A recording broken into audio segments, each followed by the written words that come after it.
Welcome back to the network. And if you're new to the network, welcome to the network. We got a video of Ralo reveals he paid over $250,000 to get out of his deal with Gucci Man. Let's get into this.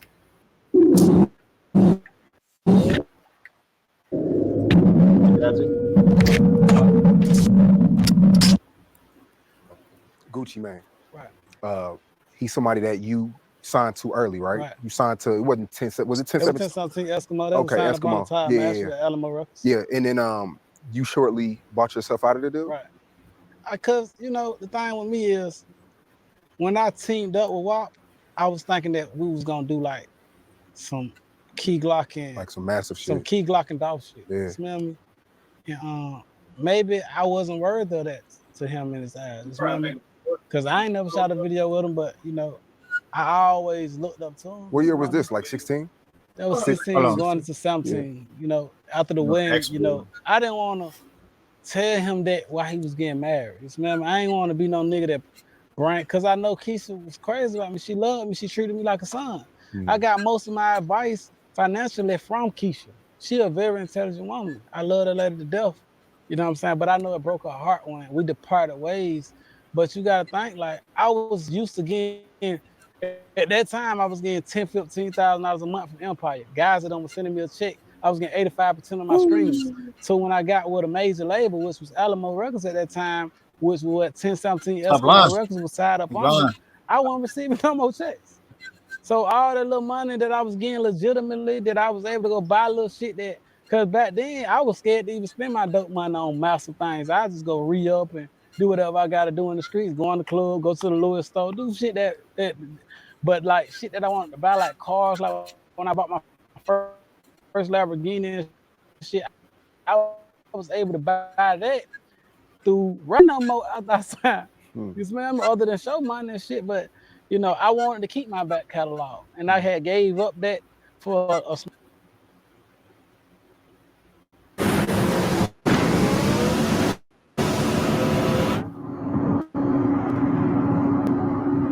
knowing, It's almost over with.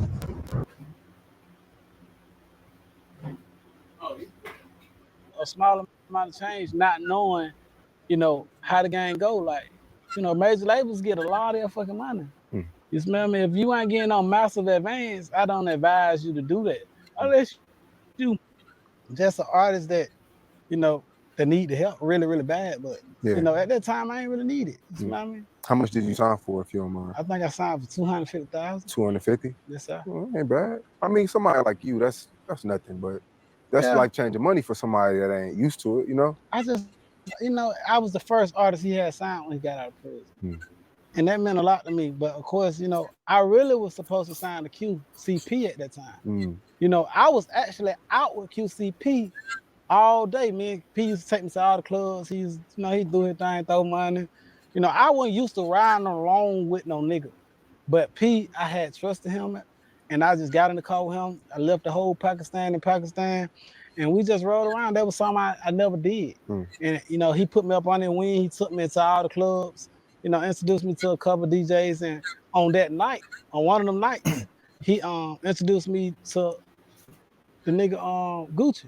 So when he introduced me to Gucci, Gucci automatically shot me his number. The next day, Gucci hit me like, I want to fuck with you, but I ain't know if you signed the Future. I ain't know if you signed Birdman. I had a couple big pillars that, that was massive in the game. And then before, then before QC had got Lil Baby, then before QC had got start promoting Lil Yada, they only had the Migos at that time. And I didn't really see P going as big as he went. You smell me? Because he was always a nigga like me. He was satisfied with what he had. You smell me? He really didn't care for more. He was always content and happy with what he got. And then they got Bad and Bougie. Once they got Bad and Bougie, out of here. It was over. Out of So here. that's who I supposed to have signed to at that time. But Gucci took me up on his wing. You smell me? He gave me a free verse one day. And them free verses had meant something to me because I had just paid Future for a verse, a massive amount of money. What was it, like 75,000? 25, I think? I ain't gonna really disclose how much I gave him. But I had gave him some money. You gotta think about it. At that time, $100,000 was like $1 million today.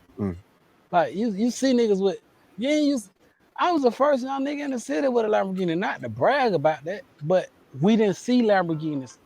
We didn't see we didn't see 2015 niggas looking at my Hellcat like, what the hell is that? Yeah. You know what I'm saying? So back then, what I gave him was a lot to the streets. Cause we was dropping on my mixtape, that Pill for Spinner Ralo. We wasn't even expecting to get no money back from any stream income.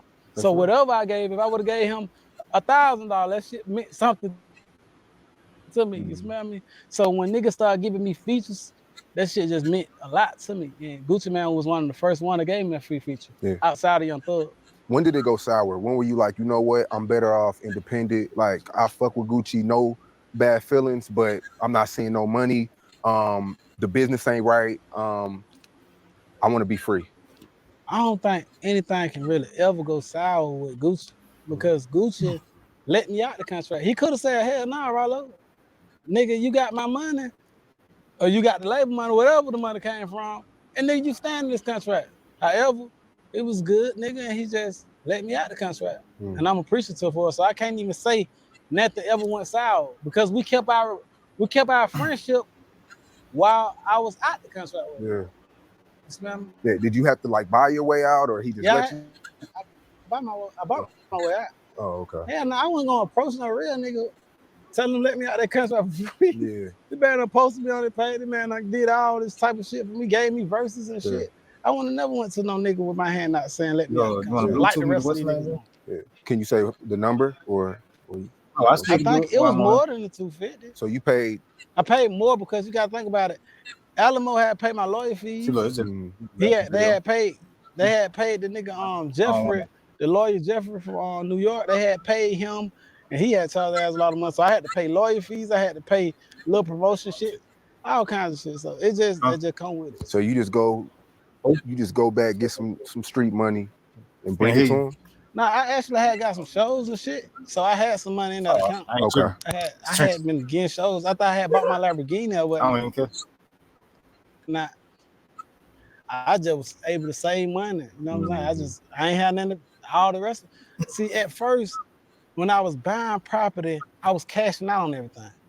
When I got to prison, I learned the game. Never cash out. Just go ahead and put a down payment down and finance. Get your credit right. You know me? If I would have known that back then, I had like 5-6 million in profit. I could have pulled the equity out and bought more shit. So, you know, I had not paid everything out. So after I bought my Lamborghini cash, I got the stupidest shit. One of the stupidest shit I ever did. I fucked around and was saving money. So when I was saving money, I ended up sending him back his money throughout my account. Yeah, because as of late, you know, Gucci has the new 1017 with Pooh Shiesty, Big Scar, Enchanting. He had Hot Boy West. A lot of I wouldn't sign a great talent. Right. Pooh Shiesty left a mark on the game. But I heard you go to jail or die if you sign a lot of people. It's mixed reviews because a lot of that whole roster is either dead or in jail. I mean, you got Big Walk Dog out right now, still doing this thing. But what's your thoughts on that? Because I mean, you dealt with him before. You could speak from experience. A lot of people like to throw shade on Gucci. Right. Is it a executive thing or is it the artist thing? I think that because they're gonna say it's a curse on 1017. However, you know, Gucci Man went through what I went through. He had been abandoned. He went to prison, got out to his girl. His girl stayed down. A lot of niggas left him in there for dead. So where I see his mind that is being with his family. You smell me? So whenever we sign the artists and shit, we have to be mindful of that's like inheriting a kid. So whenever you inherit a kid, you got to think about the household. You got to think about, you know, where you don't want your kid to be at or what you want your kid on, because you raising them in this game, because the rap game is a whole total different game. So I think what's missing is that father figure. You know what I'm saying? That person that we can call he artist, so he don't got time for that type of shit. You smell me? It been going right now. Don't get me wrong. Shit, he have had artists popping shit like that. A lot of success. We still got to understand that we need that father figure in our CEOs. We need that embracement to teach us the game, to tell us not to do certain things. So that's what's missing, in my opinion. Yeah, but a lot of times, as a CEO, you don't know these artists live a double life. Right. They, you know, you see the artistry in them. You see them go to the studio, but then when they go back home, you don't know what they're doing. You don't know if they popping perks. You don't know if they selling drugs. You don't know what they're doing. You could be a good mentor, but when they go home, they're away from you. You feel me? Bro, I understand fully. I mean, you're not responsible for what you don't know. So I mean, but in having a label is like having a household. And having a label is like having a household. So just like we go downstairs and tell our kids, did you wash the dishes in the kitchen? Did you clean the backyard? Did you make up your bed and things of that matter? We have to look at our artists like that. Jumping off and we able to accomplish success without it, but that's rare. You smell me? You got to nurture your artists and stuff like that. And I ain't saying, I just don't think that he have time for that shit. That man done put in too much work. That man don't want to prison. That man got kids and shit. That man can't be dealing with all that shit. I mean, and it can cause harm without knowledge, without knowing. Yeah. So I ain't gonna say nothing bad about him, and I ain't gonna, bring him down ever. Right. Yo, and that's the end of that video. Moral of the story: don't sign a goo-wop. He'll clone anyway. Allegedly. This for entertainment purposes only, and I'm out.